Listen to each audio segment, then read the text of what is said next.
আজকে আমরা যে বইটা নিয়ে কথা বলবো সেটার বিষয়টা বেশ ভারী ক্ষমা। সত্যি বলতে লাইসা টার্কার্স্টের লেখা forgiving what you can't forget এই শিরোনামটাই আমাকে প্রথমে একটু থামিয়ে দিয়েছিল। কারণ এটাই তো আসল সমস্যা, তাই না? আমরা চাইলেও কিছু জিনিস কিছুতেই ভুলতেই পারি না। তো এই ভুলে যেতে না পারা কষ্টগুলোকে সাথে নিয়ে ক্ষমা করাটা কি আদৌ সম্ভব? এই বইটা নিয়ে আমাদের আজকের আলোচনার মূল উদ্দেশ্য হলো একটা বড় প্রশ্নের উত্তর খোঁজা। ক্ষমা কি আসলে অন্যের জন্য করা একটা মহৎ কাজ, নাকি এটা পুরোটাই নিজের ভেতরকার একটা যুদ্ধ জেতার কৌশল? লেখিকা নিজে ১,০০০ ঘণ্টারও বেশি সময় ধর্মতত্ত্ব নিয়ে পড়াশোনা করেছেন, আবার থেরাপির মধ্যে দিয়েও গেছেন। তো তার দৃষ্টিকোণটা বেশ অন্যরকম। চলুন এই জটিল যাত্রার গভীরে প্রবেশ করা যাক। শুরুতেই লেখিকা একটা অসাধারণ কথা বলেছেন।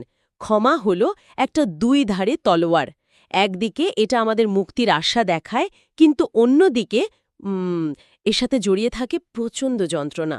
তিনি নিজের জীবনের একটা ভয়াবহ অধ্যায়ের কথা বলেছেন, যেখানে তার বৈবাহিক সম্পর্কে বিশ্বাসঘাতকতার কারণে সবকিছু প্রায় তছনছ হয়ে গিয়েছিল। এই আঘাতটা এতটাই গভীর ছিল যে তিনি উদ্বেগ আর একাকিত্বের একটা ঘূর্ণিতে আটকে গিয়েছিলেন। আর সেই সময়েই তার ভেতরে কিছু মানসিক বাধার জন্ম হয়।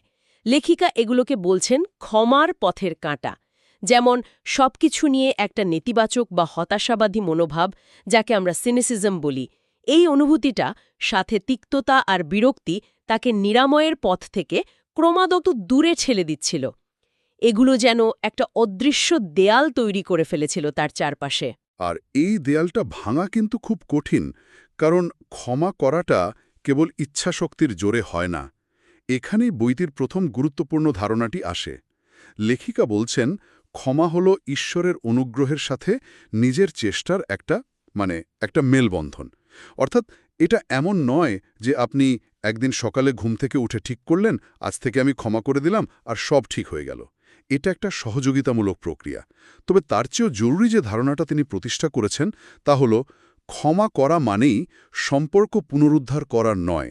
এই পয়েন্টটা খুব গুরুত্বপূর্ণ, কারণ বেশিরভাগ মানুষ এই দুটোকে গুলিয়ে ফেলে। তারা ভাবে ক্ষমা করার অর্থ হল যে মানুষটা আঘাত দিয়েছে তাকে আবার আগের জায়গায় ফিরিয়ে আনা। একদম। আর এই ভয়ের কারণেই তো অনেকে ক্ষমার পথে এগোতে পারে না।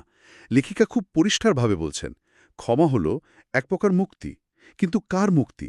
যে আঘাত পেয়েছে তার মুক্তি। এটা একটা লেনদেনের মতো। আপনি প্রতিশোধ নেওয়ার বা অন্যায়কারীর কাছ থেকে জবাবদিহি আদায় করার অধিকারটুকু ত্যাগ করছেন। বিনিময়ে আপনি যা পাচ্ছেন তা অমূল্য, সামনে এগিয়ে যাওয়া স্বাধীনতা। এটা অনেকটা পিঠ থেকে একটা ভারী বোঝা নামিয়ে ফেলার মতো। আর এই বোঝা শব্দটা খুব গুরুত্বপূর্ণ, কারণ এই বোঝাটা কিন্তু যে আঘাত করেছে সে বইবারে না, যে আঘাত পেয়েছে তাকেই বইতে হয়। ক্ষমা হলো সেই বোঝাটা নামিয়ে রাখার সিদ্ধান্ত। বাহ, দারুণভাবে ব্যাখ্যা করা হলো।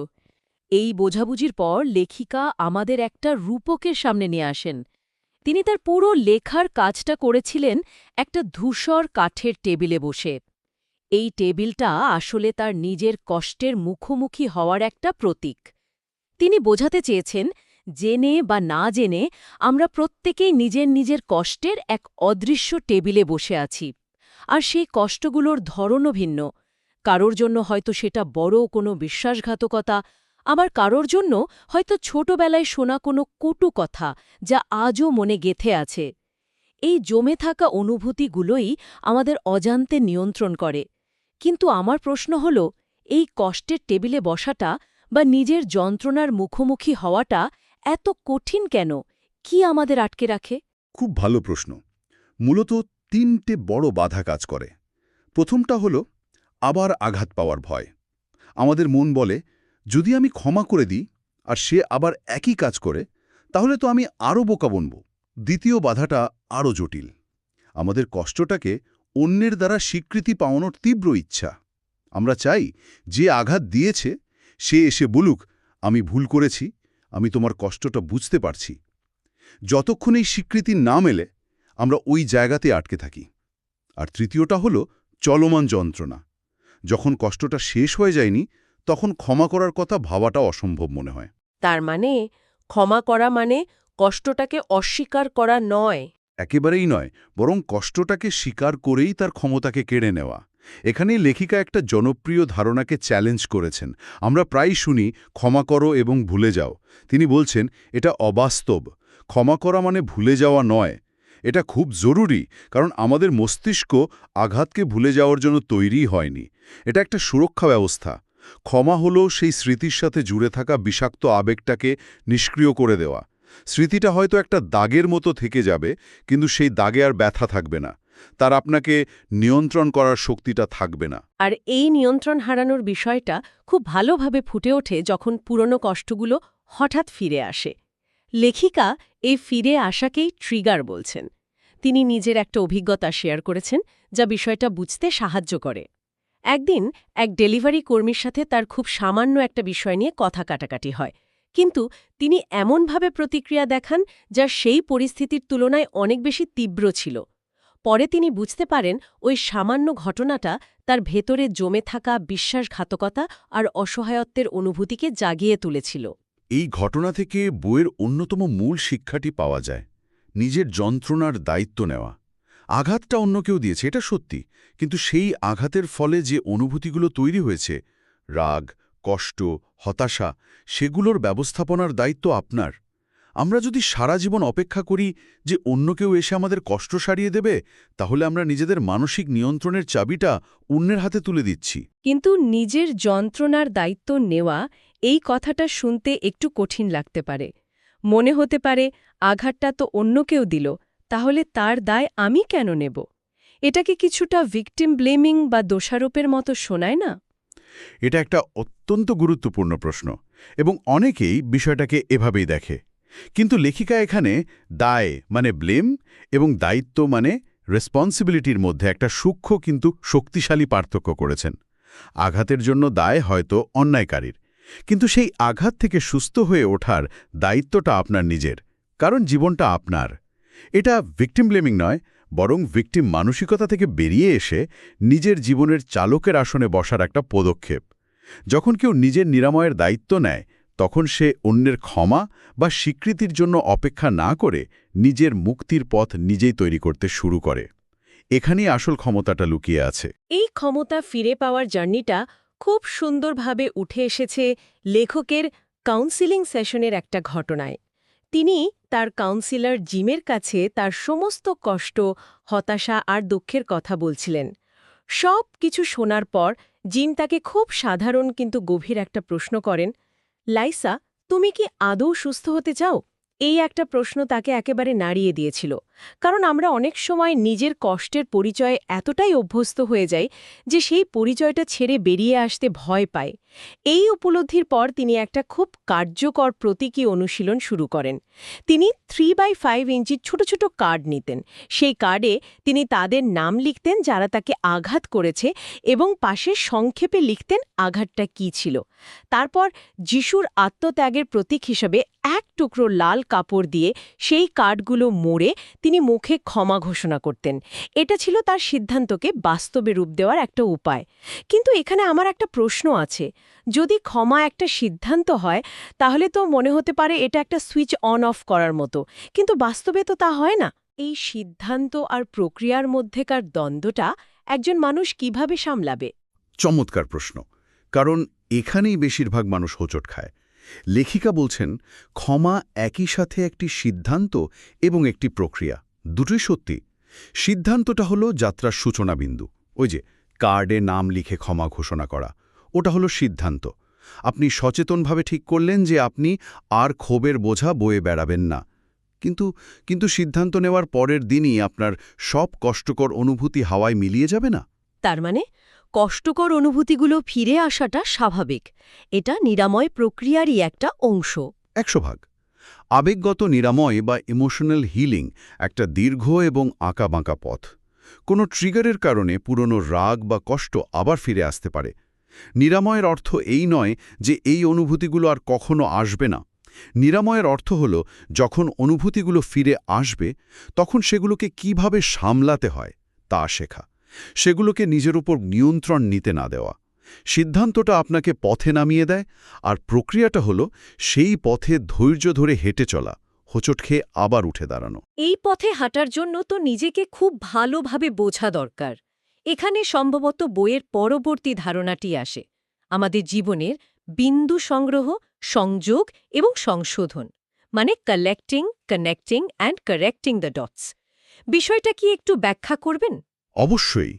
এটা হলো নিজের জীবনের একজন গোয়েন্দা হয়ে ওঠা।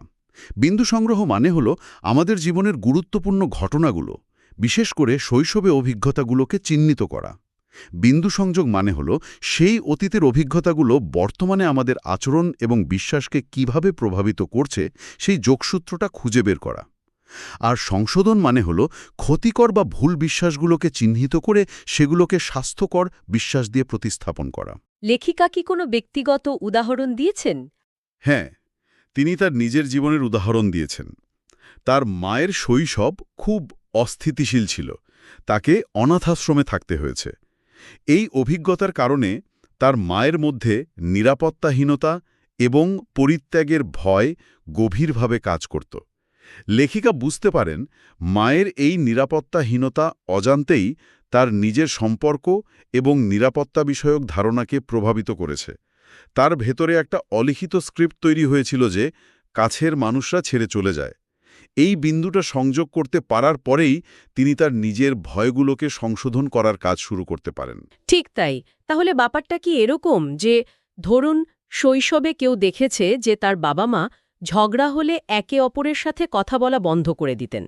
সেই ডটের কারণে সে হয়তো বড় হয়ে নিজের সম্পর্কেও সমস্যা হলে আলোচনা না করে চুপ করে থাকে এবং দূরত্ব তৈরি করে। একদম। এটাই হলো বিঙ্গ সংযোগ করা। আর সংশোধন হলো এটা বুঝতে পারা যে আমার বাবা-মায়ের সমস্যা সমাধানের পদ্ধতিটা হয়তো তাদের জন্য ঠিক ছিল, কিন্তু এটা আমার সম্পর্ককে নষ্ট করছে। আমাকে কথা বলতে শিখতে হবে। এই অসাধারণ বা উপলব্ধিটাই নিরাময়ের পথে একটা বিরাট ধাপ। আর এই ক্ষতিকর প্যাটার্নগুলো চেনার জন্য লেখিকা একটা দারুণ রূপক ব্যবহার করেছেন, খনি শ্রমিকদের ক্যানারি পাখি। আগেকার দিনে খনি শ্রমিকরা যখন সুড়ঙ্গে নামতেন তখন বিষাক্ত গ্যাস শনাক্ত করার জন্য খাঁচায় করে একটা ক্যানারি পাখি নিয়ে যেতেন। বাতাসে বিষাক্ত গ্যাস থাকলে পাখিটা আগে অসুস্থ হয়ে পড়ত বা মারা যেত, আর শ্রমিকরা বিপদ সংকেত পেয়ে যেতেন। আমাদের আবেগগুলো কি সেই ক্যানারি পাখির মতো? হুবহু। লেখিকা বলছেন আমাদের আবেগ আর চিন্তাভাবনাগুলো সেই ক্যানারি পাখির মতো। ধরুন কোনো কারণ ছাড়াই প্রায়ই খিটখিটে মেজাজে থাকছেন, বা বন্ধুদের এড়িয়ে চলছেন, কিংবা সবার কথাতেই সন্দেহ করছেন। এটাই আপনার ক্যানারি। এটা একটা সিগন্যাল যে আপনার বিশ্বাসের গভীরে হয়তো আমি যথেষ্ট ভালো নই বা কাউকে বিশ্বাস করা যায় না এর মতো কোনো বিষাক্ত ধারণা কাজ করছে। এই সংকেতগুলোর প্রতি মনোযোগ দিলেই আমরা আমাদের বিশ্বাসের গভীরে থাকা ক্ষতিকর স্ক্রিপ্টগুলোকে খুঁজে বের করে সংশোধন করতে পারি।